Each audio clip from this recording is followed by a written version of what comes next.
est Rosa Parks. Rosa Parks, c'est cette femme qui refuse de laisser sa place dans un bus le 1er décembre 1955 à Montgomery. J'ai vite compris qu'il faut avancer, ne jamais rien lâcher, même si cela nous mène en prison, Rosa. Exiger que les lois américaines soient appliquées pour tous les citoyens américains.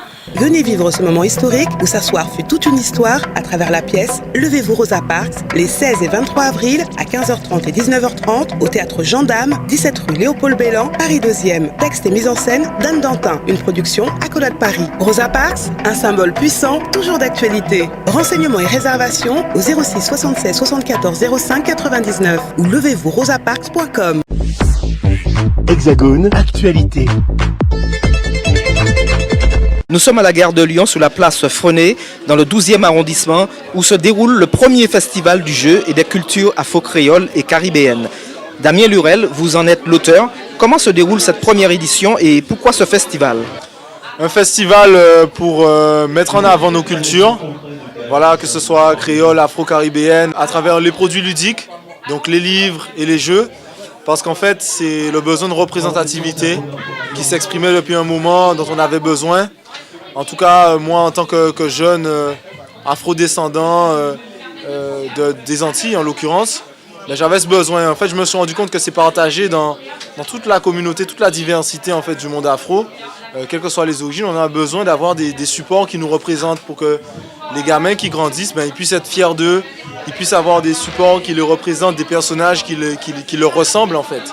Donc ce festival pour dire, voilà en fait, il y a des créations afro, créoles ou caribéennes qui sont tout à fait dignes d'être jouées, tout à fait dignes d'être vendues en grande surface, qui sont très qualitatives. Donc on a avec nous plusieurs auteurs qui viennent parler de leur démarche. En plus du Fonds L'Esprit Coco, on a avec nous The Last Kamit, l'Afro-Manga. On a Célio Miron qui fait les quiz Conficulture.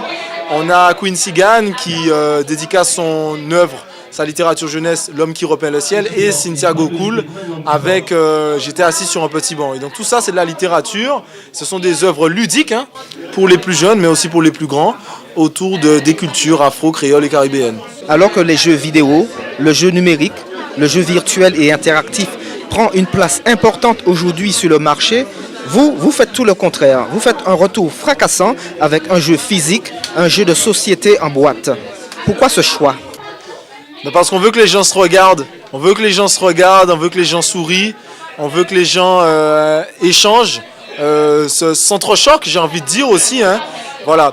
Un jeu de société, c'est quoi? Un jeu de société, il y a le mot société dedans. En fait, on va recréer des micro-sociétés. La société, c'est vrai qu'aujourd'hui, elle est très virtuelle et ça, nous, on est aussi très électronique. Les produits sont vendus sur le site internet, donc on est très électronique, nous. Donc, mais on veut aussi que les gens puissent se rencontrer, échanger des émotions et des émotions réelles, que les jeunes puissent apprendre à vivre ensemble, mais pas seulement avec les jeux vidéo. Le jeune ne peut pas s'épanouir seulement derrière son écran. Il faut qu'il puisse se rencontrer avec ses amis, avec ses cousins, avec ses oncles, avec ses tantes, etc., avec sa famille, ses proches, et pour qu'il puisse recréer des relations humaines, se confronter à la société, à la vie de tous les jours. C'est bien celle-là dans laquelle on vit également. Et donc c'est ça, et c'est des moments de bonheur, c'est des moments de partage, c'est des moments d'émotion. Et c'est pour ça qu'on voulait totalement faire du jeu de société physique. Il y en a qui font des jeux électroniques, qui sont tout à fait honorable, que nous-mêmes on adore à Carré Tropical. Et il n'est pas exclu que demain Carré Tropical fasse du jeu électronique. Par contre, c'était très important pour nous de faire les gens se rencontrer et les gens se regarder dans les yeux et échanger. Surtout par exemple avec le jeu Fonds L'Esprit Coco, qui est un jeu de bluff, qui est un jeu d'enquête, où on va devoir comprendre les émotions qui sont cachées, le non-verbal. Donc c'est très important pour nous cela. Bien avant les années 90, le jeu était réservé aux enfants. On constate aujourd'hui qu'il y a un engouement pour le jeu, que ce soit pour les adultes, que ce soit pour les enfants.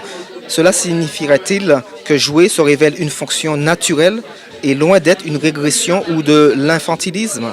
C'est des choses tout à fait normales. En fait, le jeu, c'est quoi? Le jeu, c'est une œuvre. C'est un support ludique, le jeu. Le jeu est toujours un support ludique. Donc c'est un support pour apprendre.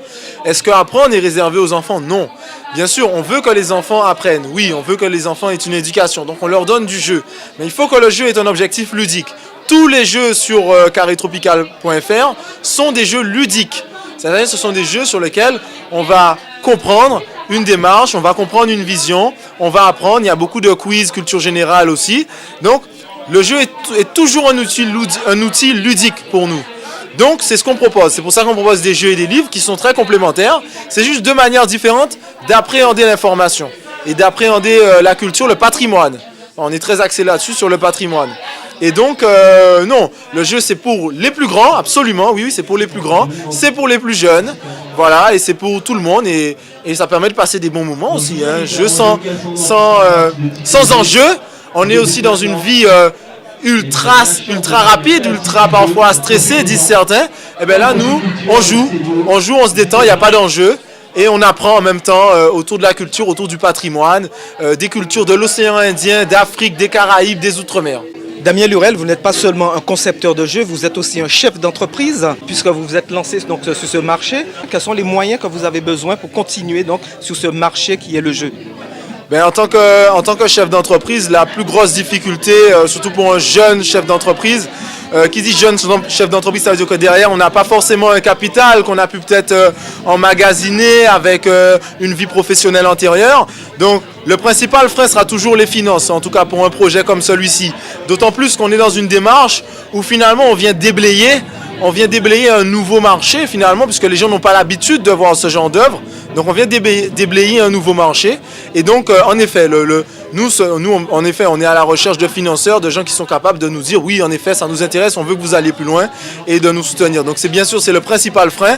Maintenant, on a la chance d'avoir des produits qui fédèrent, une âme qui plaît.